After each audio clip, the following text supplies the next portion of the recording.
C'est notre meilleure vente ici. Bien sûr, quelqu'un vient juste de l'acheter. Les anciens stocks sont les meilleurs. Ceux-ci sont des anciens stocks. Anciens stocks garantis. Ceci fait 250 grammes ou plus. Ça vaut environ 50 000 yuans, soit 7 000 $ américains. Je lui ai vendu 2 pièces pour 170 000 yuans, soit environ 24 000 $ américains. Ce que vous regardez, c'est un one-shoot de stockage de Chine. Dans ce sac, il y a du totoaba, la vessie natatoire séchée d'un poisson en voie de disparition du Mexique, dont la vente est illégale.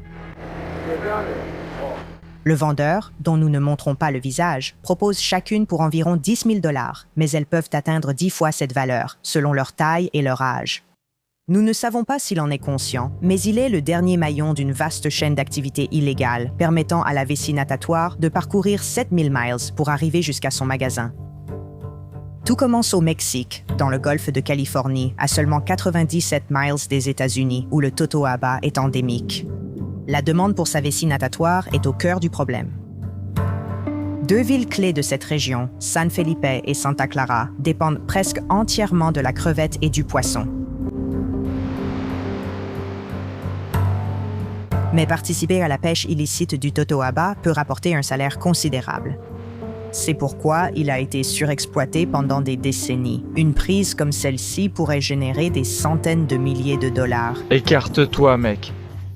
Mais il y a un énorme coût écologique. Les filets utilisés pour pêcher le totoaba, ainsi que ceux utilisés pour d'autres espèces légales, ont accidentellement capturé un petit marsouin.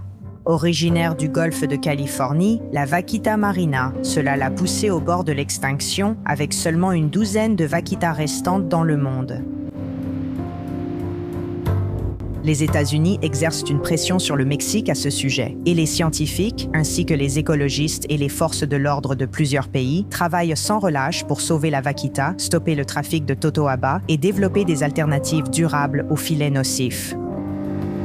Depuis 3 ans, mon producteur, Miguel Fernandez Flores, et moi enquêtons sur cette urgence dans la mer de Cortés.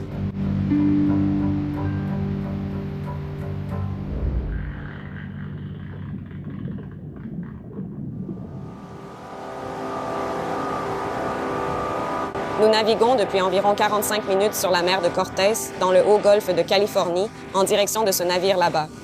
Alors qu'il y a clairement des scientifiques qui essaient de déterminer si la vaquita marina, le mammifère marin le plus menacé au monde, est réellement au bord de l'extinction.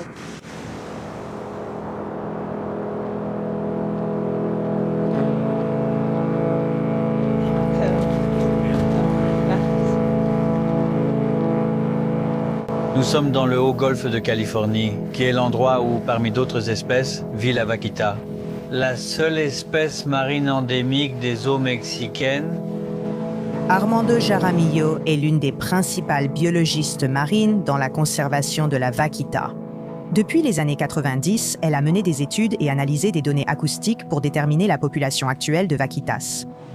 Comment surveille-t-elle et suivent-elles la vaquita? Eh bien, la vaquita est un animal insaisissable, ce qui signifie qu'elle est effrayée par le bruit des bateaux et a tendance à s'en éloigner.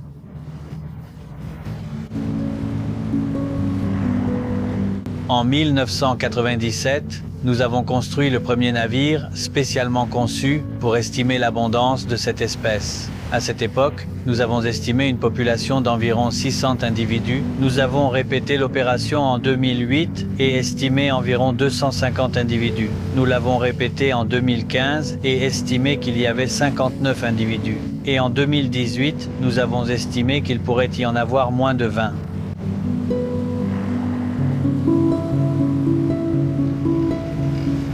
Ce qui est important ici, c'est qu'à chaque fois que nous les avons observés, nous avons vu des petits vivants. Et voir de jeunes spécimens est primordial. Le gouvernement mexicain a créé une zone protégée au niveau fédéral appelée le refuge de la vaquita. En 2020, ils ont établi une zone de tolérance zéro, ou ZTZ, qui s'étend sur 225 km² où la vaquita vit principalement.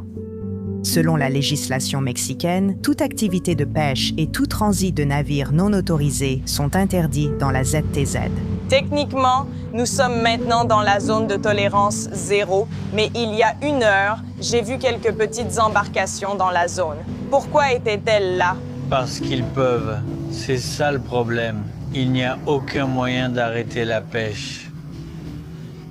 Qu'est-ce que vous demanderiez à des gens comme eux pour leur faire comprendre qu'il y a une crise en ce moment? La chose la plus importante, c'est qu'ils comprennent qu'ils font partie d'une communauté, qu'ils encouragent le développement d'activités criminelles et qu'ils mettent les villages en danger. Quelle serait la solution? Des alternatives aux filets que nous voyons qu'ils utilisent actuellement dans la région, qui pourraient leur permettre de continuer à pêcher, mais qui ne capturent pas les vaquitas.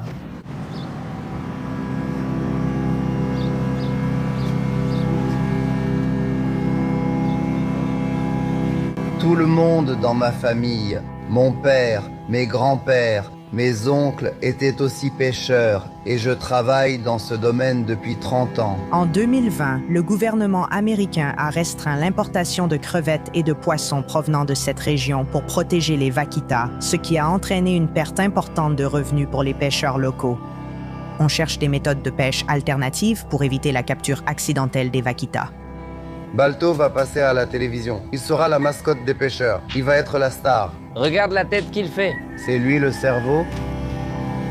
Mais les pêcheurs semblent pris entre 3 filets. Les tristement célèbres filets maillants pour Totoaba, ce chinchorro imposé par le gouvernement mexicain, et les filets maillants. Ils s'en servent depuis toujours pour pêcher le poisson et la crevette, mais ces méthodes ne sont-elles pas dangereuses pour les vaquitas? Voici le premier, le totoabera, qui a été utilisé pendant des années pour attraper le totoaba et tout ce qui passait dedans. Ceci est un filet qui a été confisqué par les agents de la Conapesca. C'est un filet totoabera qu'ils nous ont prêté pour filmer ces images. Ces filets étaient jetés et abandonnés en pleine mer, puis vérifiés de temps en temps pour voir les prises. Il y avait effectivement le risque que des espèces autres que le totoaba soient capturées. Ce sont bien ce qu'on appelle des filets fantômes. Lorenzo Guadalupe Arcia est le président d'une fédération de pêcheurs à San Felipe, représentant des centaines de pêcheurs légaux. Le gouvernement mexicain a tenté d'imposer l'utilisation d'un type spécifique de filet appelé chinchorro de arrastre, considéré comme sûr pour les vaquitas. Cependant, selon ces pêcheurs, il n'est pas pratique pour leurs besoins. Voici le célèbre chinchorro. Il a été créé par l'INAPESCA et quelques pêcheurs locaux. Mais honnêtement, cet outil de pêche n'a pas vraiment fonctionné. Il ne permet pas de capturer assez de poissons pour que ce soit viable pour nous. Quand ce filet attrape les poissons et que je tire pour les remonter, il se referme et ne laisse pas sortir les poissons. C'est pourquoi, pour nous les pêcheurs, le chinchorro de arrastre est le pire prédateur des fonds marins. Il détruit tout. Bien que techniquement illégaux, les filets maillants restent prisés des pêcheurs pour leur prise et profit supérieurs. Ils essaient de les rendre sûrs pour les vaquitas. C'est celui sur lequel nous pouvions faire la réparation, mais nous pouvons mettre le calibre sur la ligne. Plus fin, ce n'est pas grave, il est fragile et peut se casser. Regardez, c'est un filet fin. Alors, si le gouvernement veut parvenir à un accord avec nous, il peut mettre ce filet plus fin, ce n'est pas grave, nous allons travailler davantage nous-mêmes, nous dépenserons un peu plus, mais nous le pourrons. Un équipement comme celui-ci, en le tirant avec un moteur comme ça, le moteur te dure 2 ans au maximum, et avec un filet, il te dure jusqu'à 10, 15 ans avec un bon entretien. Tout ça, et le gouvernement met ça en place pour se faire bien voir. Il nous étrangle. Il nous étrangle. Bien que les ONG ici aient développé des méthodes de pêche sûres pour la vaquita, le gouvernement mexicain ne les a pas promues et a plutôt toléré l'utilisation illégale de filets maillants dans le Haut-Golfe. De nombreux filets sont constamment déployés à la frontière de la zone de tolérance 0.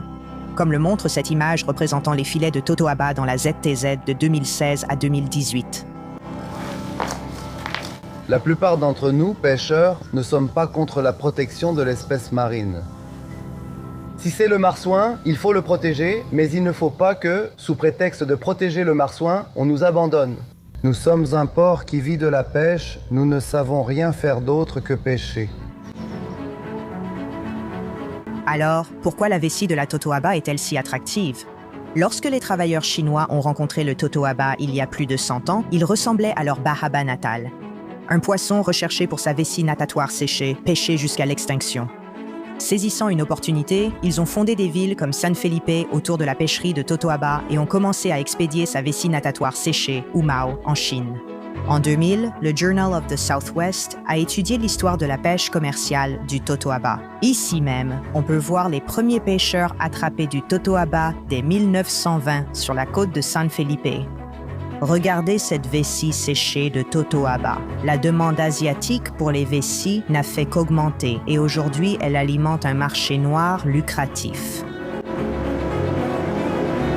Nous nous dirigeons vers une île qui apparemment est remplie de Totoaba morts qui ont été tués pour qu'on leur retire la vessie. Ce que nous allons voir reflète comment la pêche illégale est devenue un simple moyen de survie ici.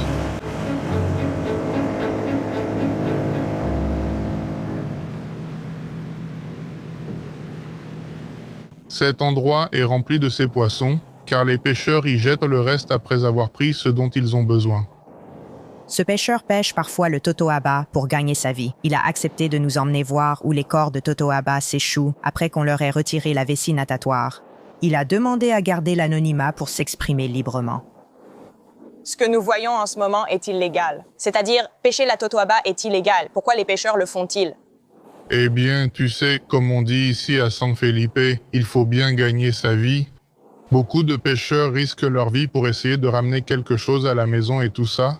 Franchement, les emplois et tout ce qui est proposé ne sont pas suffisants, surtout dans un petit village. C'est-à-dire, si quelqu'un pêche légalement, à peu près combien d'argent gagne-t-il par mois? S'il pêche légalement, on gagne 2000, 3000 ou 4000 pesos à chaque sortie.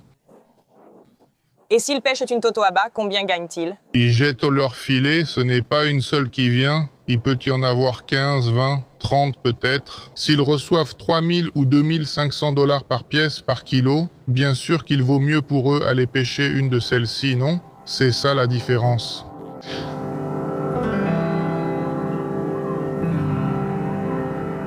À peu près, parmi tous les pêcheurs de cette région, combien diriez-vous sont impliqués dans la pêche illégale de Totoabas? Peut-être à peu près la moitié, et l'autre moitié essaie de tout légaliser parce qu'eux aussi sont affectés par cela.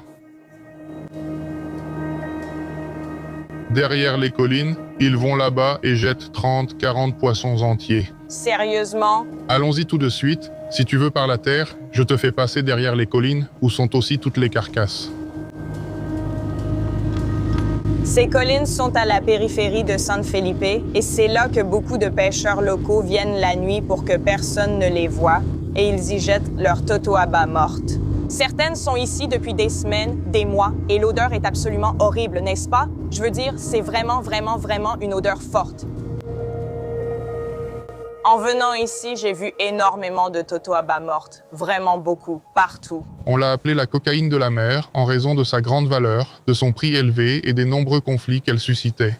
Et c'est encore très fort, encore aujourd'hui. Tant qu'il y aura des commerçants et des acheteurs, ça ne s'arrêtera pas. L'importance des vessies natatoires dans la culture chinoise se reflète dans leur large disponibilité légale sur les marchés et dans les restaurants à travers le pays. En raison de leurs bienfaits supposés sur la santé, l'industrie légale des vessies natatoires rapporte chaque année des centaines de millions de dollars à la Chine.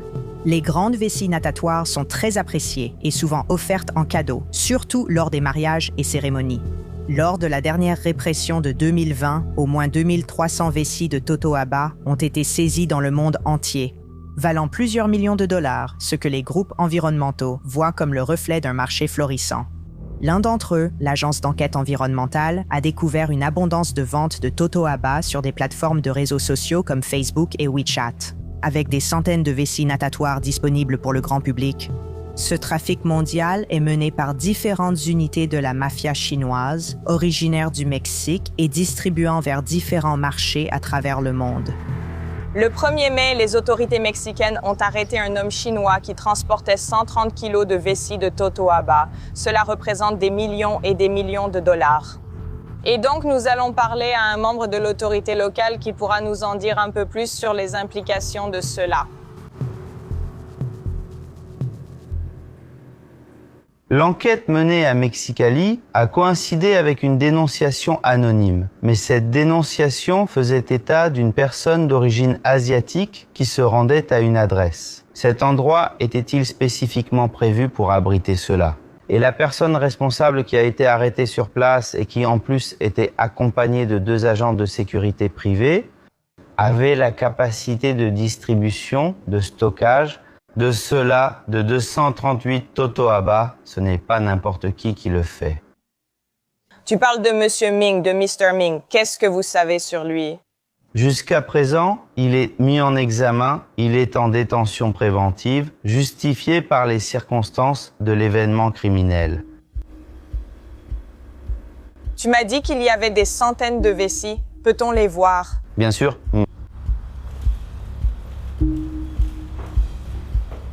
C'étaient les mêmes réfrigérateurs qu'ils ont trouvés dans la maison de Monsieur Ming. C'est exact. T'ouvres ça et voilà ce que tu trouves. Ouf, ça sent fort.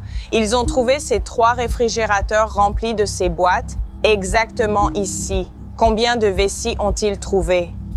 Eh bien, un montant approximatif de 20 millions de dollars, c'est ce qui a été mentionné, mais évidemment, cela ne peut pas être considéré comme une communication ou une donnée officielle. Pour nous, ce n'est pas seulement l'aspect économique, mais surtout l'impact intrinsèque lié aux dommages environnementaux qui sont causés. Et si cela était resté caché, où cela serait-il allé? Entre les mains d'un marché chinois? D'un marché, exactement. Depuis longtemps, Ming est ciblé par Earth League International, une organisation d'anciens professionnels du renseignement, des forces de l'ordre et de la sécurité, dédiée à dénoncer les crimes contre la faune sauvage. Andrea Crosta, directeur de Earth League, et son équipe ont découvert l'opération de Ming. Après avoir infiltré chaque étape du commerce du Mexique à l'Asie en 2018, Crosta a partagé ses découvertes avec le gouvernement mexicain, sans succès. Monsieur Ming a récemment été arrêté. Qui est-il? Je veux dire, est-ce qu'il est dans cette région depuis longtemps? Oui, c'est un jeune homme, un trafiquant de totoaba de 2e génération. C'est très confortable au Mexique. Il s'est fait arrêter avec 10 millions de dollars de totoaba à Mexicali. C'était la première fois que le gouvernement mexicain rendait quelqu'un responsable. Oui, c'était de la chance, mais quand même, le fait qu'il l'ait maintenant en détention, apparemment, ils vont l'inculper. Je pense que ce sera un signal très fort pour les autres trafiquants chinois au Mexique. Voilà ce que vous risquez. Arrêtez. Crosta et son équipe ont aussi utilisé des caméras cachées pour filmer les vendeurs de vessies natatoires de totoaba à la fin de la chaîne illicite en Chine. D'accord, qu'est-ce qu'on regarde? Nous voulions comprendre qui sont les grossistes qui importent du Mexique. Nous sommes allés voir cette personne plusieurs fois jusqu'au jour où le totoaba était prêt. Et donc, ce vendeur avec ce totoaba qui s'apprêtait à vendre, combien allait-il gagner pour ça? En Chine, il est très courant de trouver des vessies natatoires pour 30, 35, 40, 45 000 $ le kilo. Nous avons filmé en Chine, sous couverture, des vessies natatoires à 85 000, 100 000 $ par vessie natatoire. Alors, vous pouvez imaginer les profits. Ce type, je suis sûr, ignore complètement l'existence du vaquita. J'allais dire à quel point... Non, c'est vrai. Je suis absolument certain qu'ils ne connaissent pas le vaquita, ils ne connaissent pas la mer de Cortés, ils ne sont au courant de rien. Quelle est la taille du cartel chinois et combien de personnes opèrent ici, dans cette région, à peu près? Les trafiquants chinois se spécialisent dans le totoaba. Je pense qu'ils sont peut-être 5 ou 6, ils ne sont pas si nombreux. Si vous les arrêtez, vous en sentirez l'effet d'entraînement jusqu'à la basse Californie. Ce n'est pas si difficile.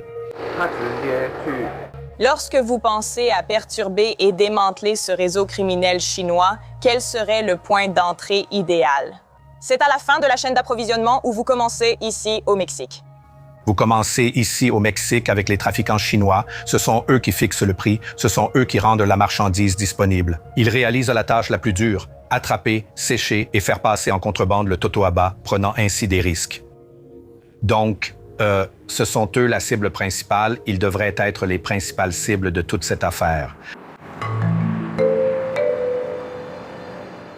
Nous avons assisté à la conférence de presse quotidienne du président mexicain Andrés Manuel López Obrador pour en savoir plus sur les découvertes d'Earth League International. Dans ce rapport, cet homme était identifié comme une personne faisant partie de la mafia chinoise. C'est-à-dire qu'il contrôlait le trafic illégal de la totoaba et ce rapport a été envoyé au gouvernement mexicain. Donc ma question est simple. Que fait votre gouvernement pour lutter contre le crime organisé chinois? En particulier, sachant que ce sont eux qui financent le trafic illégal de la totoaba? Lors de la conférence de presse, le secrétaire de la Marine, à qui le président a délégué la tâche de répondre à nos questions, a reconnu être au courant du rapport de Crosta. Dans ce qui est le Haut-Golfe de Californie, à San Felipe, une opération est menée en permanence avec plusieurs unités de patrouille maritime dans le but de réduire au maximum surtout la pêche illégale de la totoaba. Nous sommes au courant de ce que vous nous dites et c'est un travail qui nécessite un certain temps pour parvenir à consolider certaines situations qui peuvent nous aider à effectuer des arrestations. Il y a beaucoup d'autorités impliquées, donc c'est un travail qui doit être fait avec beaucoup de précautions pour obtenir des résultats. Quelques mois plus tard, nous avons obtenu l'accès aux opérations de la marine mexicaine que la secrétaire avait décrites. La zone navale de Philippe surveille la zone de tolérance zéro et collabore avec d'autres autorités mexicaines de la pêche pour inspecter tous les navires entrants, vérifiant permis et filets.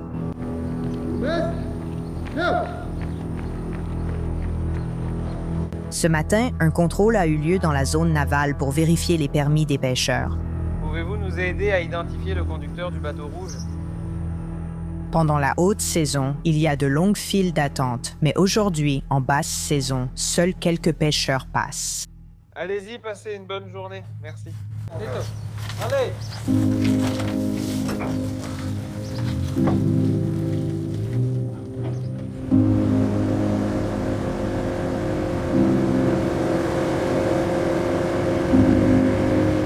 La marine mexicaine assure une surveillance permanente avec l'un de ses navires, ce patrouilleur qui surveille en permanence les bateaux suspects dans la ZTA.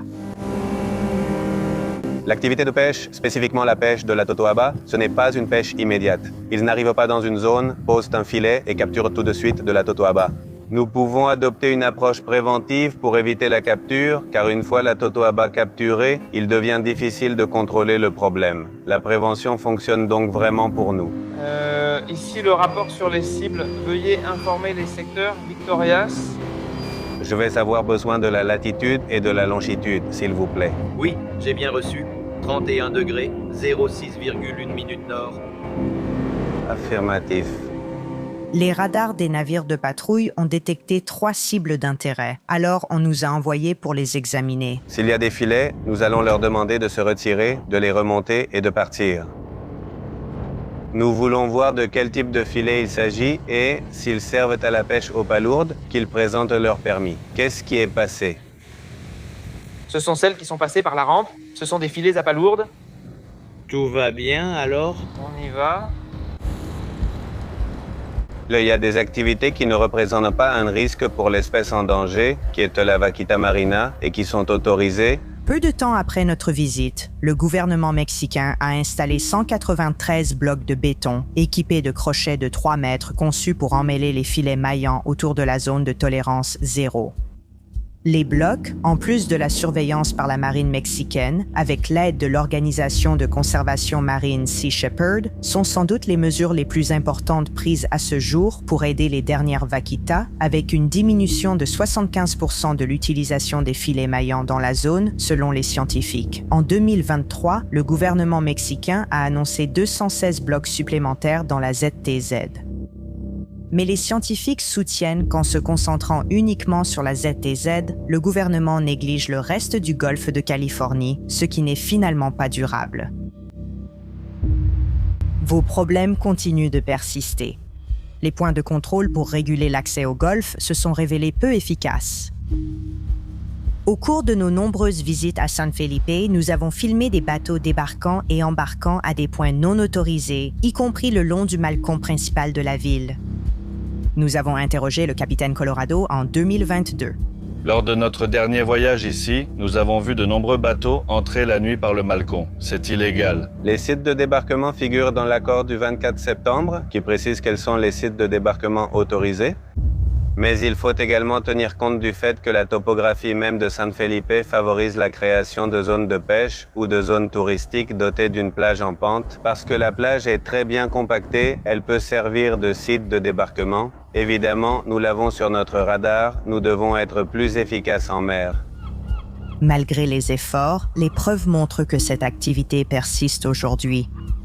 Vice News a obtenu des images du Centre pour la diversité biologique montrant des bateaux quittant la mer à des points non autorisés à San Felipe, pas plus tard qu'en janvier 2024. De plus, au cours de notre enquête, nous avons appris qu'un nouveau marché pour le totoaba émergeait aux États-Unis. Aïe! Il y a des organisations qui mènent des opérations sous couverture à la frontière et aux États-Unis qui ont signalé la vente de totoaba récemment, ces derniers mois, en quantité assez importante. J'ignore les informations évoquées. Pour la commercialisation, je sais que ce type de totoaba d'élevage est déjà en vente. Non, des vessies natatoires illégales de taille de gros alevins de plus d'1 kilo destinées au commerce illégal. Honnêtement, j'ignorais tout du sujet concernant le commerce massif de vessies natatoires. Mais je peux vous garantir qu'ici, le déploiement est permanent et que nous avons obtenu des résultats en matière de récupération de filets. Actuellement, plus de 13 km de filets, principalement des totoabera, qui sont ceux utilisés pour la capture. Bien que le capitaine Colorado ait déclaré qu'il n'était pas au courant du trafic massif de totoaba dans la région, nous avons pu obtenir un appel avec un membre du cartel de Sinaloa, responsable du transport et de la vente de totoaba dans le Haut-Golfe. Bonjour, ici la journaliste de Vice News. Pourriez-vous me dire pour quelle organisation vous travaillez? Sinaloa. Au sein de l'organisation, quel est votre rôle? Êtes-vous un commandant? Je suis un responsable. Un responsable de secteur? Oui, c'est ça, je m'occupe de tout. Je sais qui part pour la Chine, qui part pour les États-Unis avec la totoaba. Et le cartel de Sinaloa contrôle la région de San Felipe? C'est ça, nous travaillons du Golfe jusqu'à San Felipe. Les filets? Nous savons qu'ils sont interdits dans cette région de San Felipe. Vous les achetez, ce sont les pêcheurs qui vous les donnent, ils les amènent au bateau. Comment vous faites? Nous fabriquons nous-mêmes les filets. Comme nous ne pouvons pas les enlever ou les passer comme ça, alors nous les fabriquons nous-mêmes. Au fil du temps, nous avons aussi des jeunes qui sont déjà formés pour fabriquer les filets. Ce n'est pas quelque chose de difficile. Comment collaborez-vous alors avec les pêcheurs de San Felipe? À mes pêcheurs, je leur donne, on pourrait dire, une aide, non? De $600 pour chaque totoaba qu'ils me donnent. On entend beaucoup parler de la demande en Chine, mais on n'entend pas autant parler des États-Unis. Parlez-moi un peu de la demande que vous avez observée aux États-Unis. Il me semble étrange que vous disiez ne pas entendre parler de la demande aux États-Unis, car en réalité, c'est l'un des principaux marchés où nous générons le plus d'argent. Peut-être parce que nous sommes proches de la frontière ici. Mais oui, c'est une source de revenus pour nous. De quel montant parle-t-on exactement? Vous dites que ça génère pas mal, mais combien environ? Par jour, on en sort de 5 à 8 et chaque semaine, on les envoie loin à l'intérieur des États-Unis.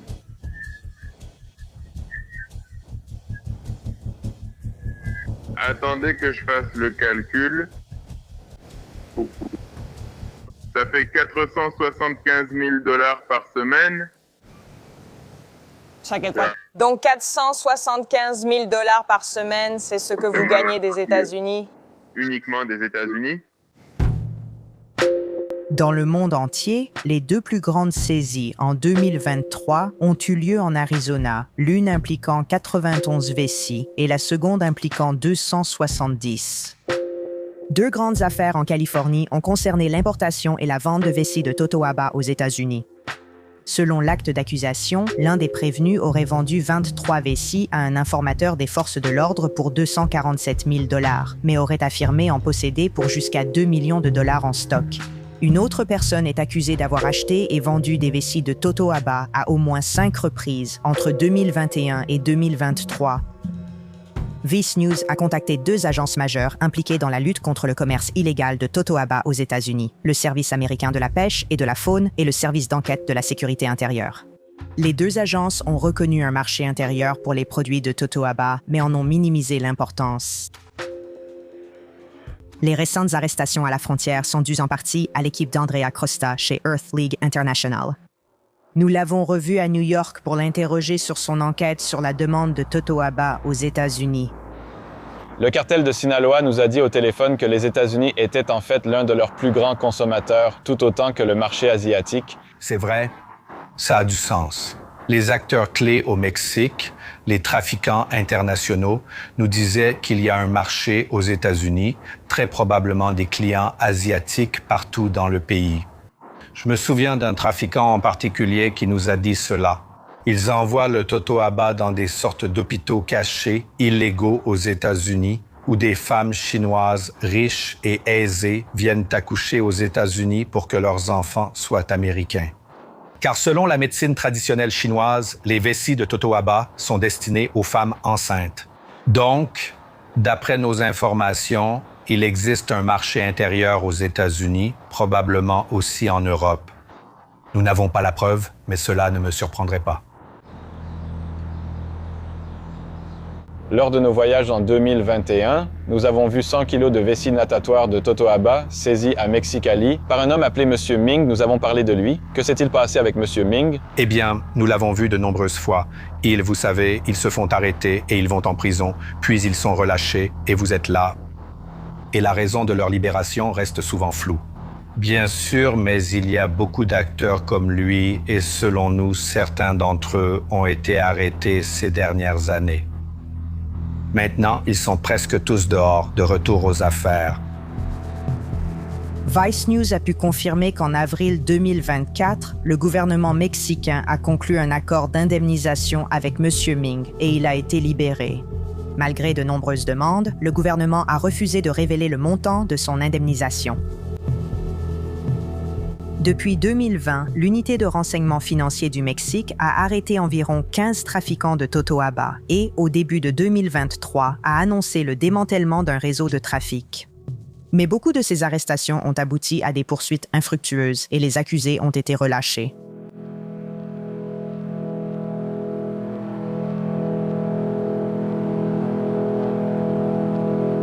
L'enquête de 2024 a estimé qu'il reste au moins 6 à 8 vaquitas à l'état sauvage. Elles représentent le dernier espoir de leur espèce.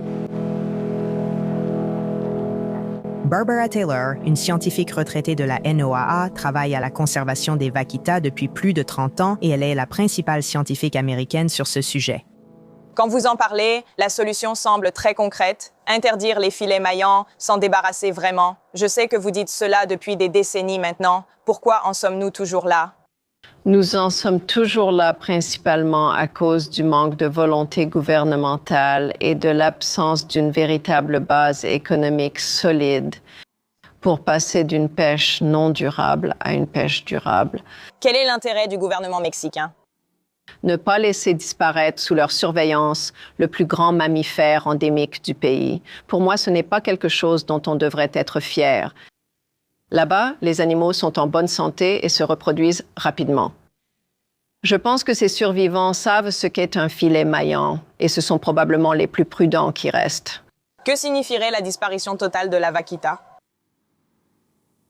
Je pense que la triste réalité de la disparition de la vaquita, c'est que cet écosystème qui est extrêmement productif, l'un des écosystèmes marins les plus productifs au monde, va simplement continuer à se dégrader. Nous reconnaissons que résoudre ces problèmes humains prendra plus de temps qu'il n'en reste à beaucoup de ces espèces. Mais il y a un livre merveilleux de Jane Goodall intitulé « L'espoir pour les animaux ».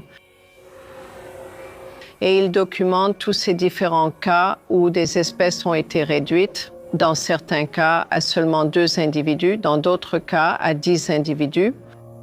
Et si on leur donnait simplement de l'espace, elles étaient capables de se rétablir.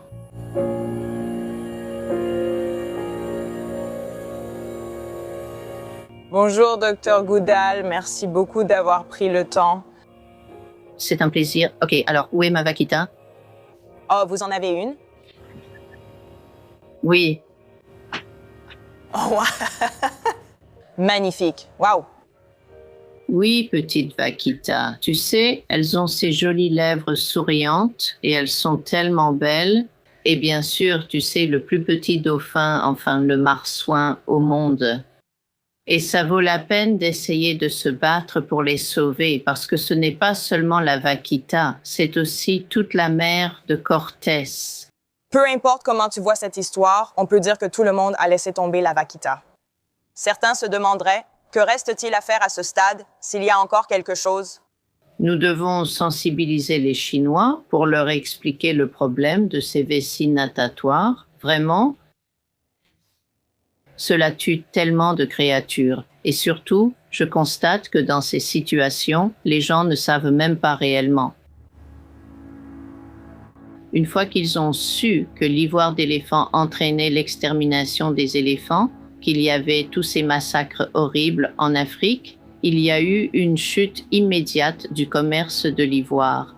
Existe-t-il des références historiques que vous pourriez citer où, avec un nombre aussi faible, pas moins de 10, on a soudainement réussi à transformer cette crise en une histoire à succès? Il y a de très nombreux exemples. L'oryx d'Arabie avait disparu à l'état sauvage et maintenant il y en a des centaines partout en Arabie saoudite et dans d'autres régions des Émirats arabes unis. Les pigargues à tête blanche et les faucons pèlerins avaient presque disparu aux États-Unis à cause de l'utilisation du DDT. Après l'interdiction de ce produit, les populations ont augmenté et ne sont plus menacées d'extinction. Je veux dire, je pourrais continuer à vous donner encore et encore plus d'exemples.